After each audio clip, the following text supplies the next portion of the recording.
Olá, seja muito bem-vindo. O programa Eternidade está começando, trazendo muitas atrações para vocês. Temos ciência e espiritualidade, temos contação de histórias sobre encontros com seres de outras dimensões. Temos também um bate-papo muito legal com o nosso convidado especial e mensagens edificantes de Joana de Ângeles para nos orientar e acalmar os nossos corações. E temos ainda o Espaço do Bem, com apresentações audiovisuais de artistas que fazem a diferença na vida das pessoas, usando a sua arte, usando o seu talento. Fique com a gente, porque o Eternidade está começando.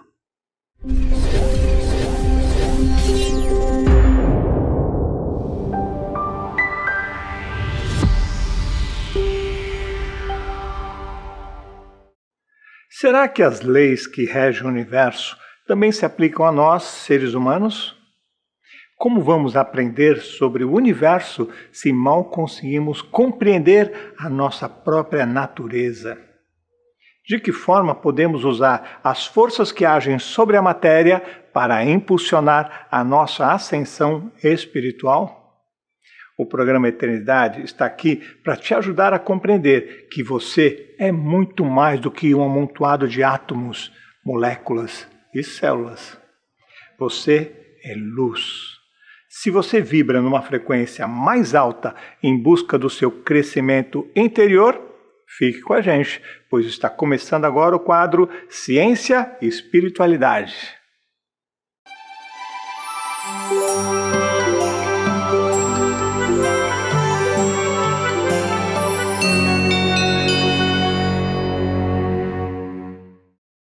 Hoje iremos falar das leis e das forças que regem o universo. O homem, sendo parte desse universo e não seu centro, está sujeito às influências dessas mesmas leis e forças universais. Lembra que eu falei em episódios anteriores que há alguns milhões de anos atrás, o Australopithecus, nosso ancestral mais próximo do humano, recebeu o sopro de Deus e se transformou no Homo habilis? A partir desse momento de lucidez, tomamos consciência de nós mesmos e começamos a observar o mundo ao nosso redor, criando uma ideia simplória, incompleta e até mesmo equivocada do universo que nos rodeia. Agora eu te convido a fazer uma reflexão comigo. Para isso, vamos usar a nossa imaginação. E se Deus tivesse escolhido outro animal para receber o sopro divino? Se ele tivesse escolhido uma dessas criaturas que habitam as profundezas do oceano para receber o dom da inteligência? E se Deus desse, por exemplo, para a Nereida, esse anelídeo aí da tela, a faculdade de estudar o ambiente em que vive e de se basear em suas observações para compreender o universo que a rodeia? Que ideia você acha que esse crustáceo faria da natureza viva que se desenvolve no meio aquático em que ele habita? E que deduções ele faria sobre o mundo terrestre que foge ao campo das suas observações? Consegue imaginar isso? Vamos um pouco mais fundo nessa história. Eu já vou te mostrar onde eu quero chegar.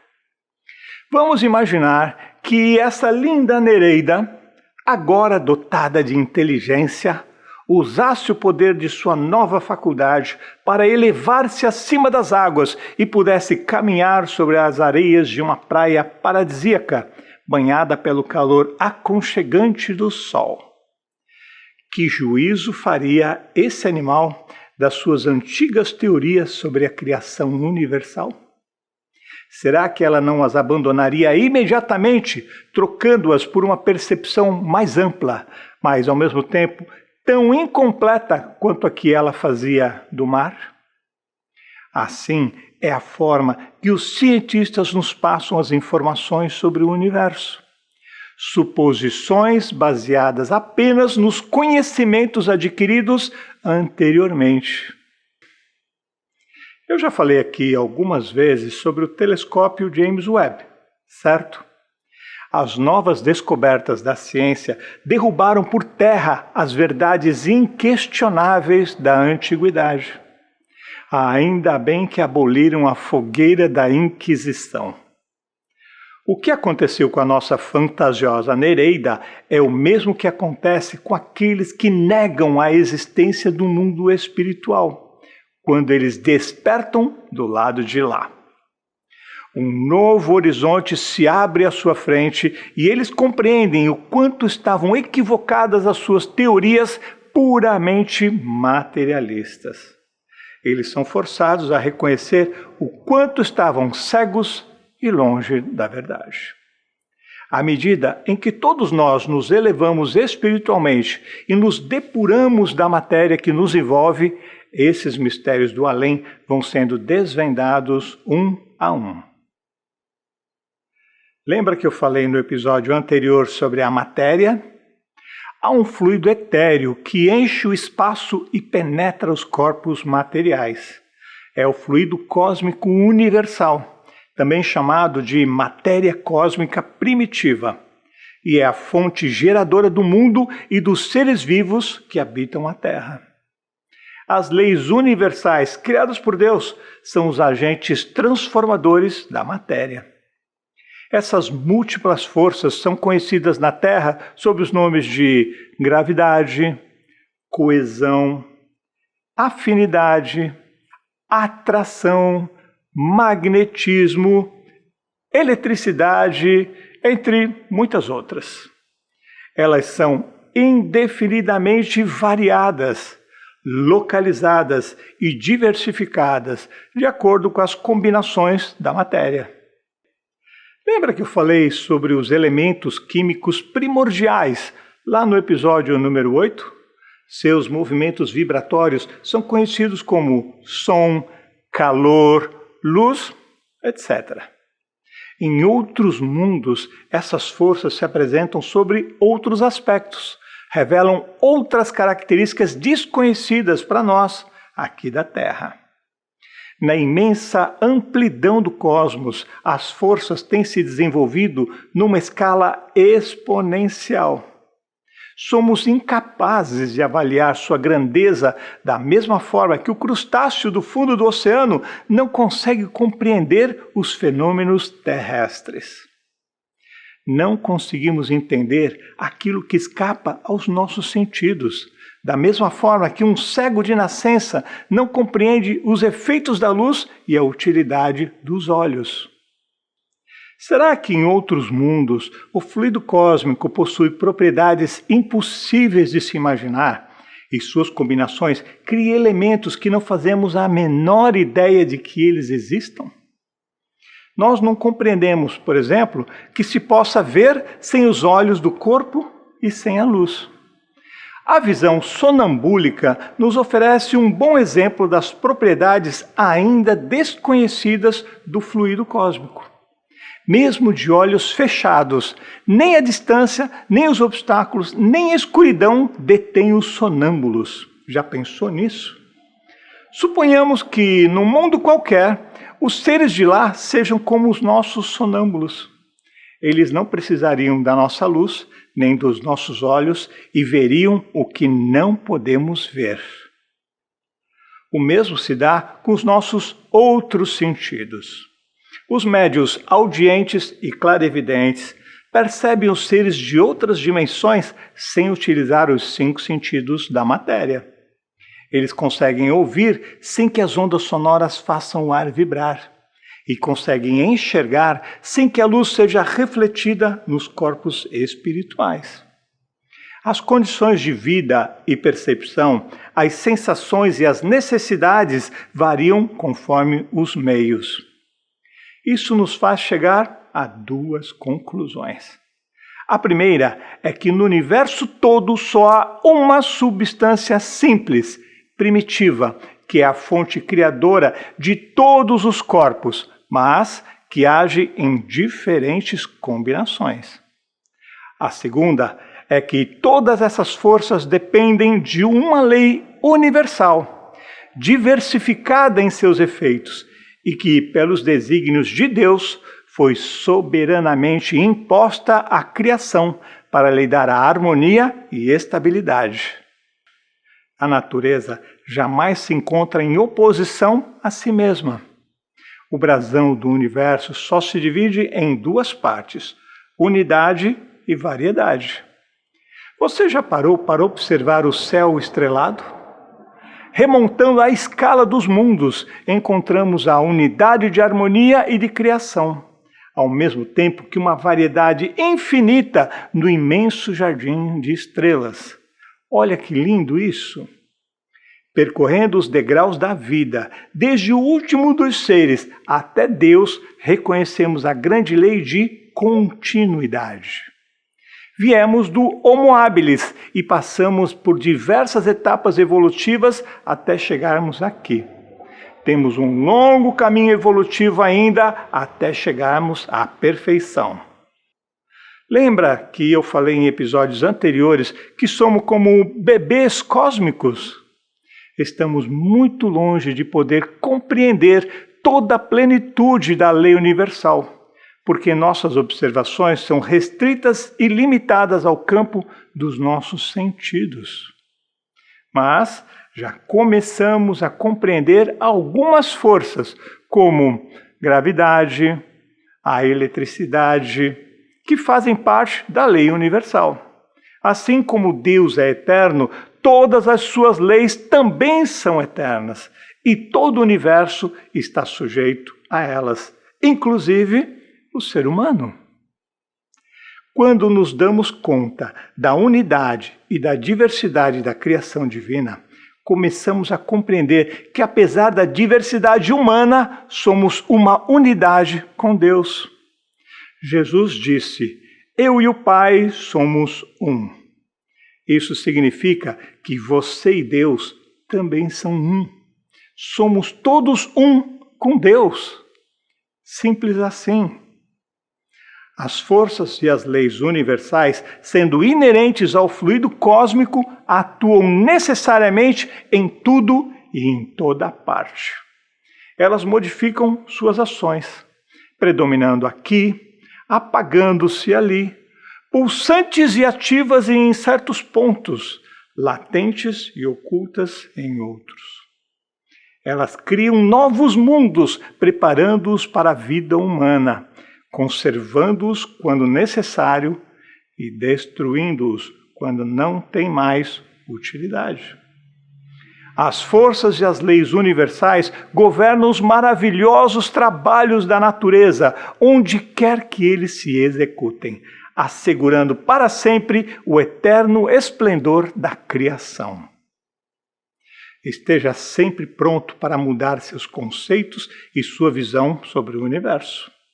Muitas vezes, nossa percepção sobre o mundo que nos cerca, sobre a nossa existência material e a vida no mundo espiritual, estão fundamentadas em teorias efêmeras, em crendices populares sem juízo, em dogmas irracionais e sem base lógica alguma. Lembra do geocentrismo? E a teoria da Terra plana? A cada novo episódio, o quadro Ciência e Espiritualidade vai te ajudando a construir seus conhecimentos de forma racional, mas sem esquecer que somos seres imortais criados por Deus. Na próxima semana, falaremos sobre a criação primária. O Ciência e Espiritualidade fica por aqui, mas o programa Eternidade tem muito mais coisas interessantes para você. Fique com a gente. Tchau, pessoal!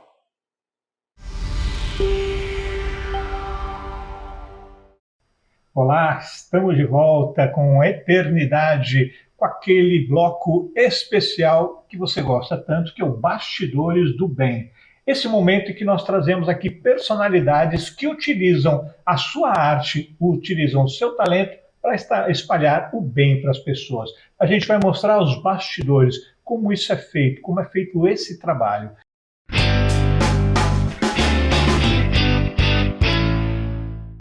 E aqui vocês pediram e ele está de volta. Paulo Soares. Seja bem-vindo de novo, Paulo. Obrigado, Marcelo. Obrigado mais uma vez pelo convite. Uma satisfação estar aqui com você de novo. Pois é, o nosso bate-papo, quando nós falamos do assalto, né, falamos na gravação anterior, né, Foi muito bacana, o pessoal participou bastante, fez os comentários, e agora ele está de volta para a gente falar de um outro filme, o filme chamado Um Litro de Leite, né?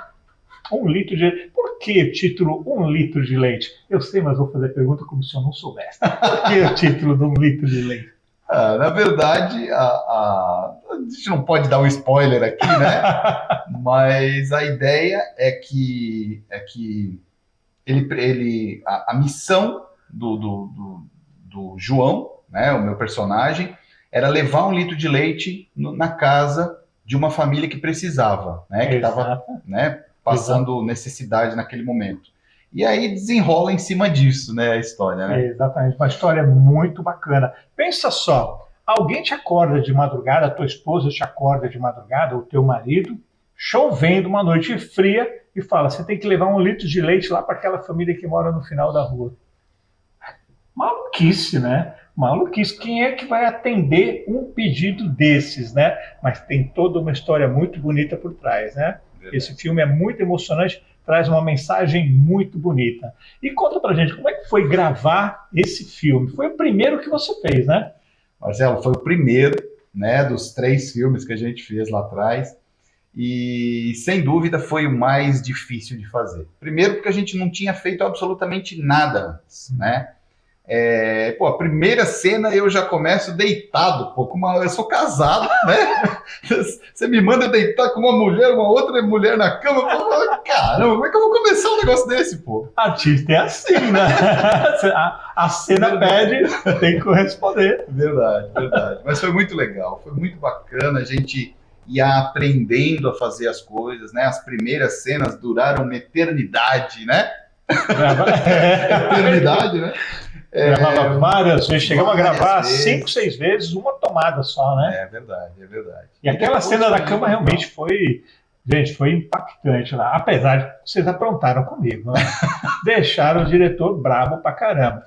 Conta aí pro pessoal o que vocês aprontaram. A gente já tinha feito várias tomadas, né? Várias cenas, né? Né?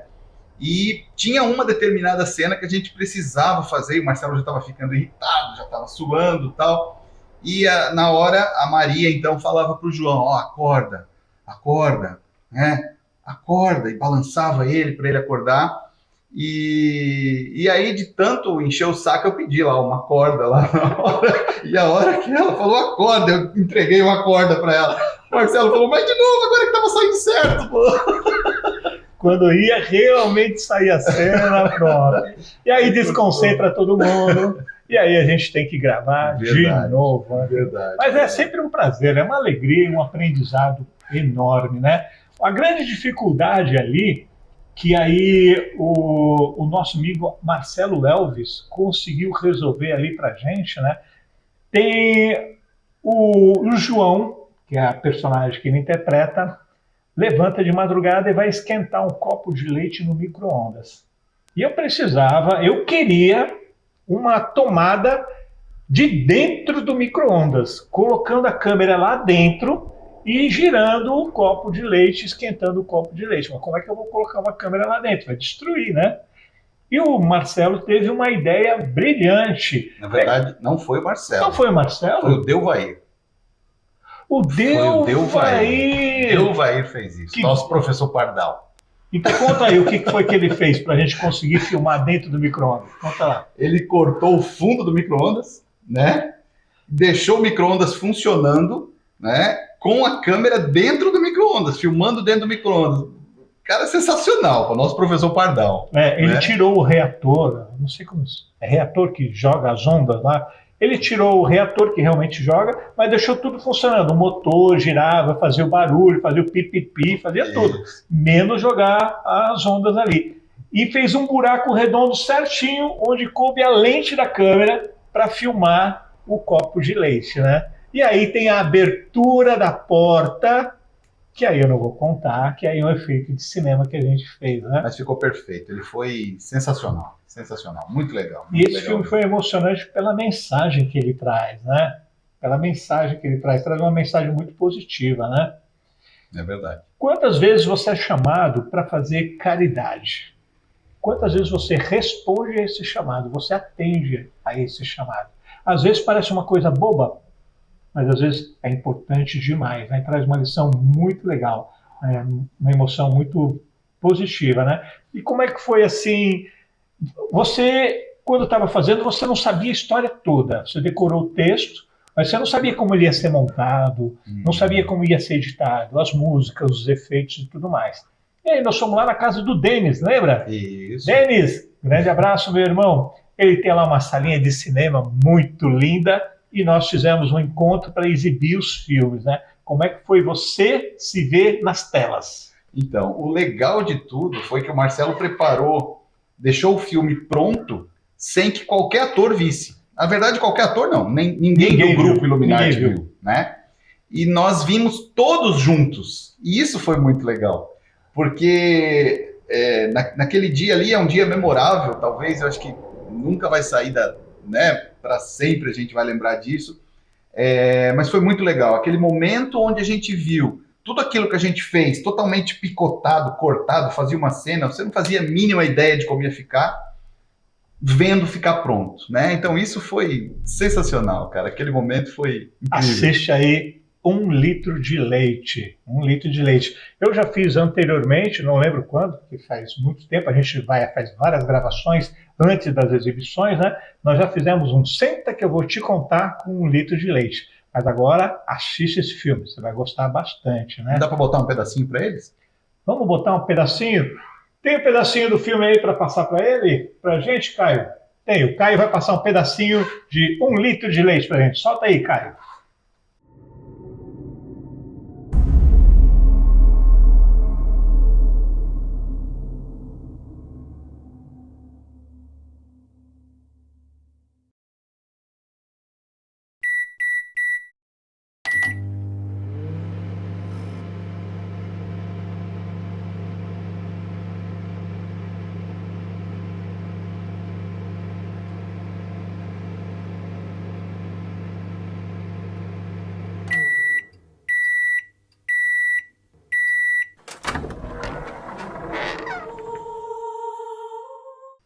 E vocês viram aí o micro-ondas que a gente estava comentando, né?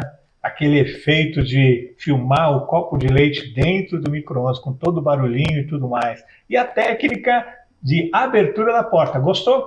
É uma técnica de cinema. Você sincroniza 2 movimentos, dando continuidade para a cena. Só que não mostramos o restante. Claro, porque você vai precisar assistir, né? Que bacana. E fizemos outros trabalhos também, né? O Primeiro Filho foi gravado depois. E o que foi bacana é onde nós apresentamos esses filmes. Conta pra gente onde é que nós apresentamos. Isso é verdade. Nós fomos para Aracaju. Aracaju. Né? Na Mostra de Arte Espírita. Não, Jornadas de Cultura Espírita. Jornadas de Cultura Espírita, exatamente. Apresentar os filmes lá. Então, lá nós fomos, várias pessoas do grupo Illuminati, né? Comitiva, né? E lá nós, nossa, entrevistas, a gente se sentia no tapete vermelho, né? Uma coisa...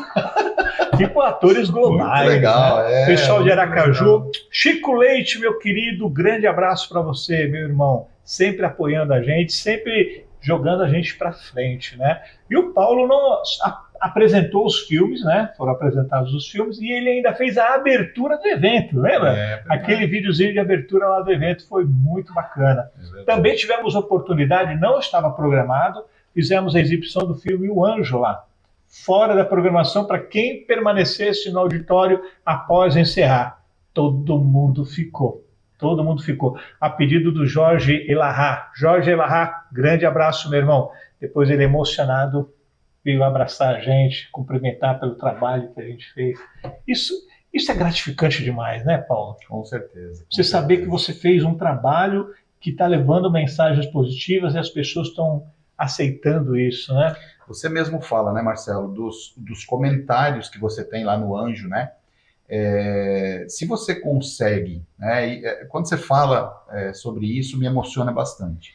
Quando você consegue fazer uma pessoa, né, ser tocada pela mensagem, eu acho que já valeu a pena. Exato. Então, é muito bacana isso, é muito gratificante. Muito legal. Exatamente. E aí o Anjo também está aí para quem quiser assistir, está aí no YouTube, lá no canal do Marcelo Nis, está lá o filme O Anjo. É um longa-metragem com uma mensagem muito positiva, uma mensagem para aquelas mães que perderam filhos. Não vamos falar de tristeza aqui, mas o filme traz uma mensagem muito bonita para as mães superarem essa dor da perda. É possível superar. E o filme traz essa mensagem. E ali nos comentários, eu assim, tem vezes que eu começo a responder os comentários e eu tenho que parar, porque meu coração não aguenta. E aí vem toda uma lembrança, né, porque eu passei por esse processo da perda, sabe, né, por isso que eu fiz o filme O Anjo, e aí me emociona e não tem condições. Então aqueles que deixaram o comentário e eu não respondo, me perdoa, mas porque também eu tenho coração e é difícil, né, é difícil. E nos nossos filmes, lá do Illuminati, tem muitos comentários também. Verdade. Tem muitos comentários lá elogiando. Os nossos filmes são exibidos em palestras, sabia? Não sabia disso. Sim, tem gente que pega, a palestrante pega os nossos filmes, curta-metragens, e utilizam na sua palestra, exibe e depois faz comentário em cima disso. E 1 litro de leite ele vai para palestras que falam sobre caridade. Olha só. Fala sobre a influência do seu mentor espiritual. É muito bacana. Muito legal. Você tinha me falado naquela outra entrevista do assalto, você tinha me falado que o assalto já tinha feito isso, mas não sabia que o litro de leite também.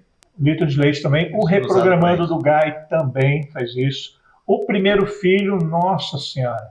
O Primeiro Filho fala sobre aborto, né? Um assunto bastante delicado.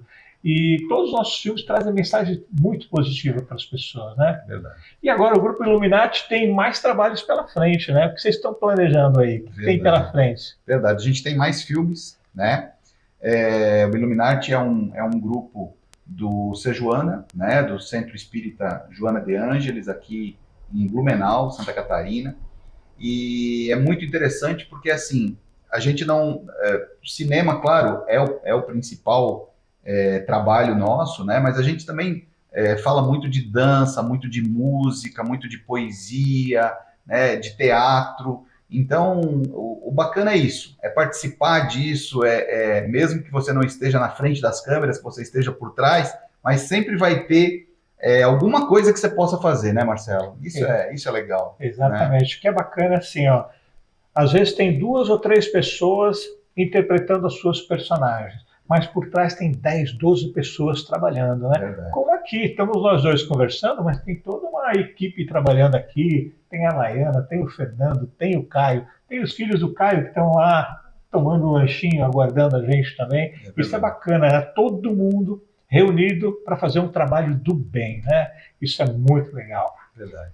Paulo, o Caio já levantou o dedinho dele lá, dizendo que tem 1 minuto, já passou 1 minuto, né, Caio? A gente tem que encerrar? Tem que encerrar porque a gente tem um tempo certinho. Então agradeço muito aí a tua presença, obrigado por ter vindo aqui no programa Bastidores do Bem, e espero que você volte para contar novas histórias para a gente, né? Claro, com certeza. Obrigado, Marcelo, obrigado mais uma vez pelo convite, né?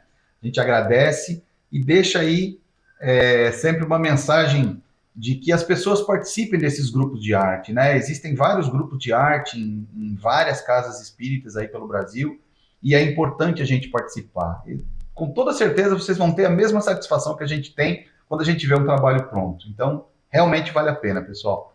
É isso mesmo, muito obrigado, Paulo. E fica uma liçãozinha aí para vocês, né? Junta a tua galera, junta os amigos, os familiares, junta o pessoal lá da Casa Espírita ou da congregação aí que você participa e usa o talento dessas pessoas para fazer o bem. Quem sabe um dia vocês vão estar aqui nesse espaço, no Bastidores do Bem, aqui do Eternidade. Gente, muito obrigado, fiquem com Deus.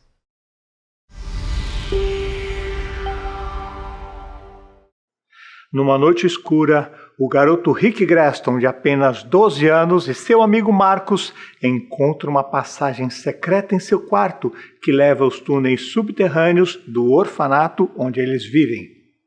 Através de uma abertura entre as pedras do túnel, eles veem 2 homens conversando sobre a existência de um tesouro no templo de uma deusa indígena escondida nos túneis secretos abaixo do orfanato.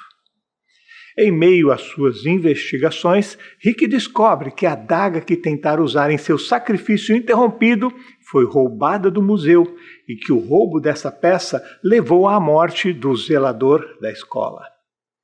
Que mistérios se escondem por trás dos túneis secretos? Quem conseguirá desvendar o enigma da deusa Seuci? Será que a seita da Adaga Dourada vai conseguir finalmente concluir o sacrifício interrompido? Quer saber como essa história termina? Senta que eu vou te contar.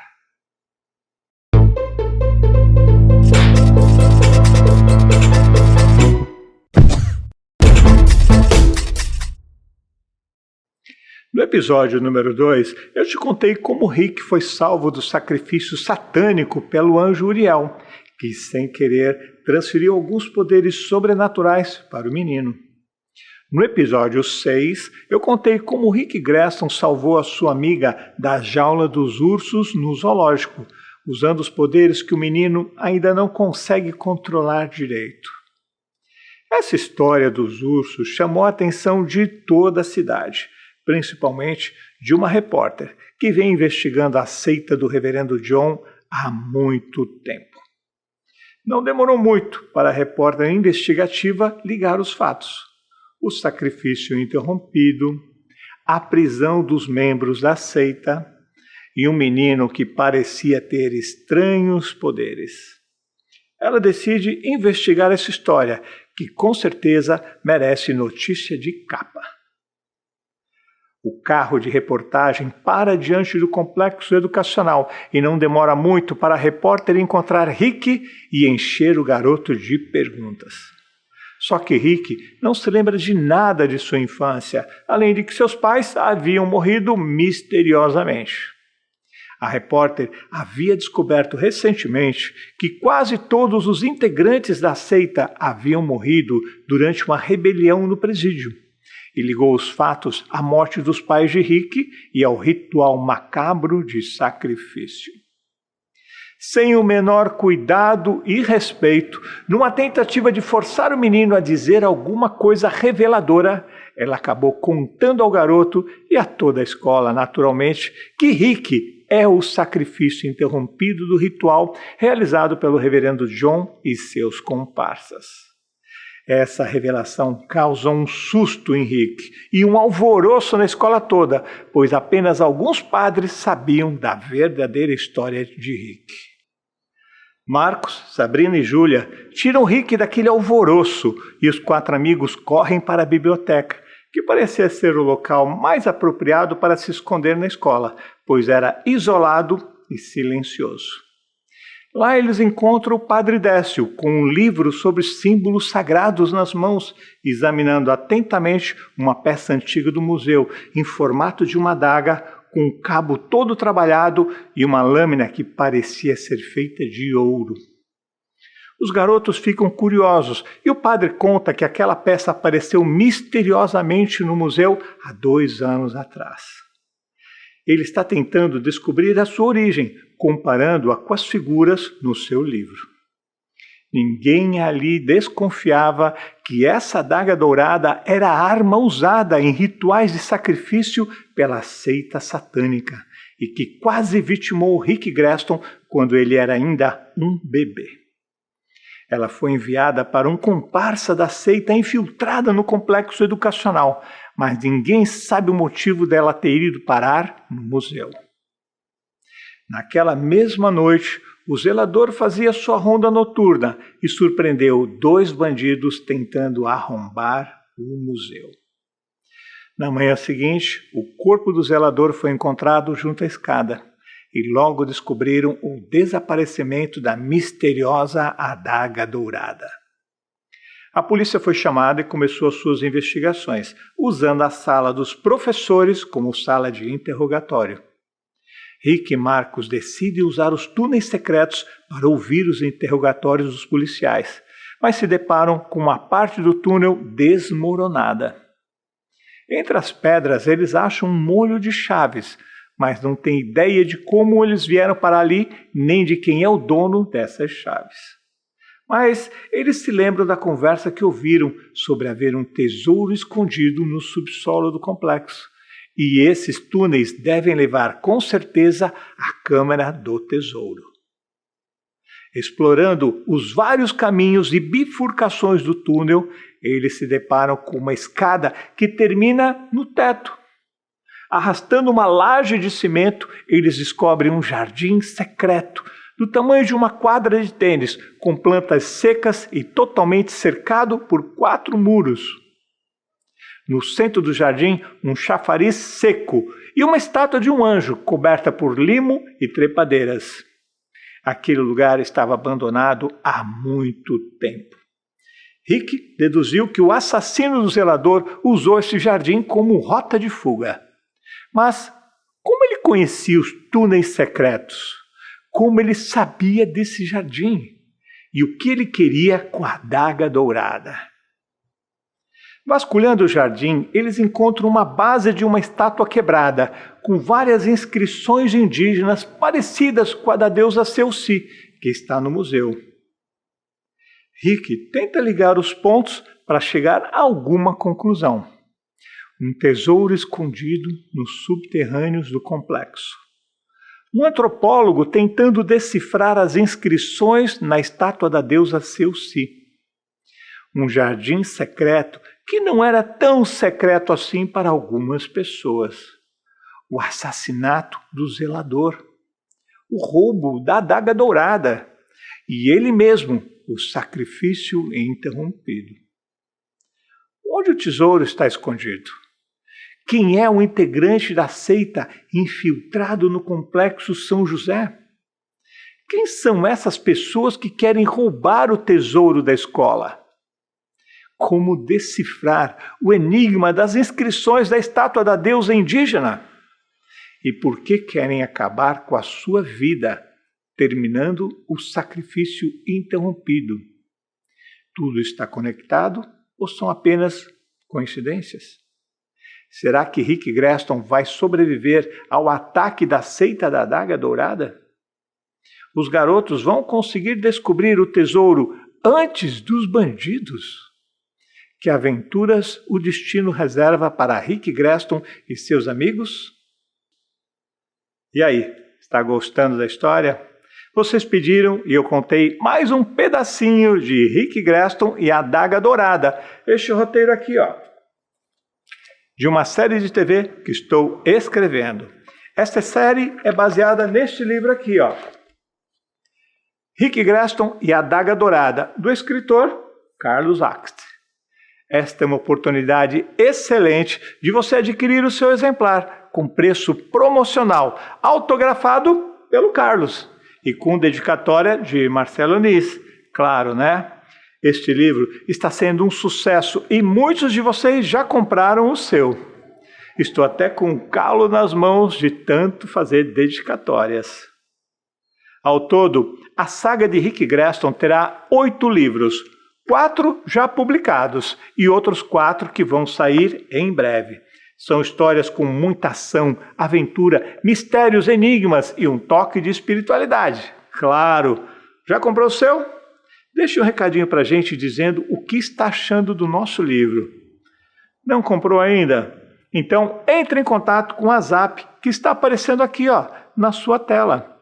E receba o seu livro no conforto do seu lar por apenas R$ 49,90 e entrega grátis para todo o Brasil. Menos do que o preço de uma pizza, né, gente? Além de você ter uma obra excelente, com muita qualidade, você vai estar colaborando com a gente para que o nosso programa A Eternidade continue trazendo muita arte, cultura, informação, ciência e espiritualidade para vocês. Não fique de fora dessa, tá? Gente, o programa Eternidade continua, mas o nosso quadro Senta que eu vou te contar terminou. Mas ainda tem muito mais coisas para vocês. Fiquem ligados, tá? Gente, um grande abraço e fiquem com Deus.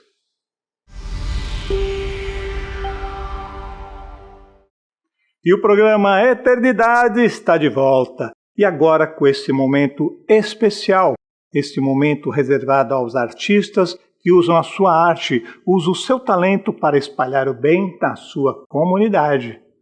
Você já sentiu uma força interior que te impulsiona para ajudar alguém? Sabe de onde vem essa força? Nós vamos assistir agora a um curta-metragem chamado 1 litro de leite, que traz uma mensagem muito bonita para você. Bom filme!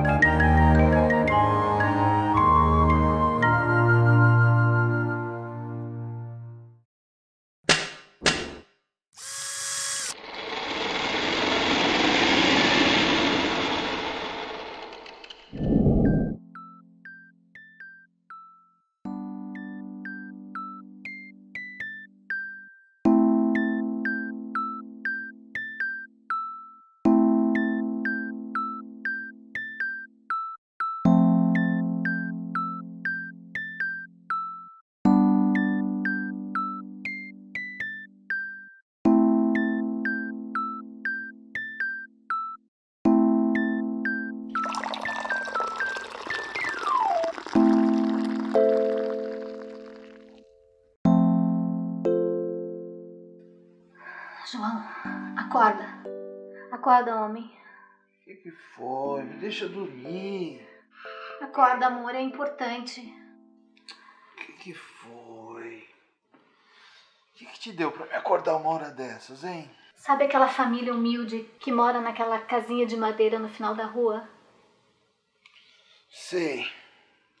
Aquela que o marido deixou a mulher e os 3 filhos dizendo que ia trabalhar numa outra cidade e nunca mais voltou. O que tem? Eu quero que você pegue 1 litro de leite na geladeira e leve pra eles agora, João. O quê? Você tá maluca? Você sabe que horas são? São 3:30 da manhã. Maria?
Oh, meu Deus!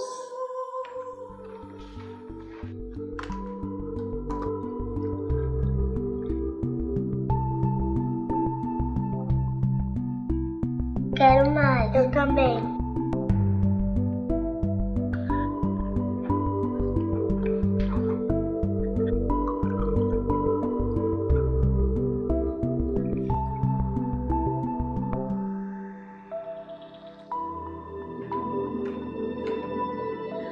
Obrigada, meu Senhor. Fazem 3 dias que acabou a comida aqui em casa e eu não tinha mais o que dar de comer às minhas crianças. Eu estava desesperada com as reclamações de fome. Essa noite eu caí de joelhos em total desespero. Eu não sabia mais o que fazer. Foi quando eu olhei o quadro de Jesus pendurado na parede. Aí eu supliquei a Ele que matasse a fome das minhas crianças. Muito obrigada, meu Senhor. Muito obrigada. Eu acho que você vai precisar disso também. Obrigada, Senhor. Obrigada. Boa noite. Boa noite. Senhora.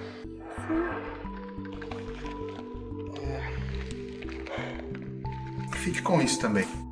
Vai comprar algumas coisinhas. Obrigada, Senhor. Obrigada. Boa noite. Boa noite.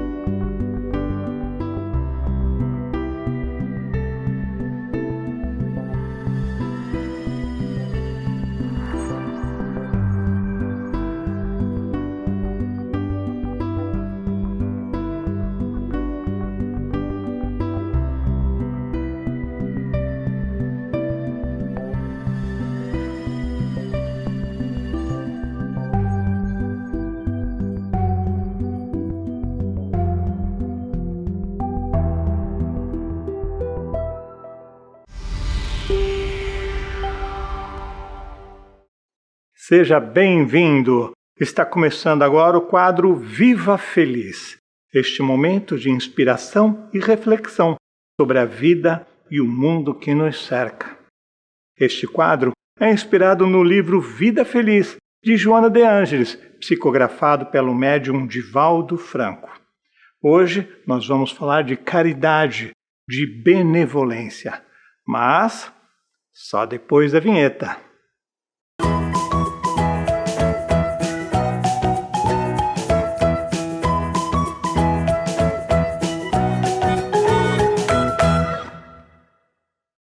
Reserve algum período do seu tempo para realizar um serviço sem remuneração à caridade fraternal, a uma ação em favor de uma comunidade. A hora vazia, sem proveito, é sempre um espaço mental perigoso. Oferece o seu tempo livre ao teu próximo, a alguma sociedade beneficente ou alguma ação em favor da construção de uma sociedade melhor. Pequenas ajudas produzem os milagres das grandes realizações. Jamais te esqueça desta necessidade de trabalho desinteressado, sem retribuição. No mundo há muita aflição esperando socorro e compreensão. Considere também colaborar com a eternidade, esse espaço do bem que leva mensagens positivas para as pessoas. O Viva Feliz vai ficando por aqui. Semana que vem estaremos de volta trazendo mensagens de Joana de Ângeles para alegrar o seu dia e acalentar o seu coração. Fiquem com Deus e até semana que vem. Tchau!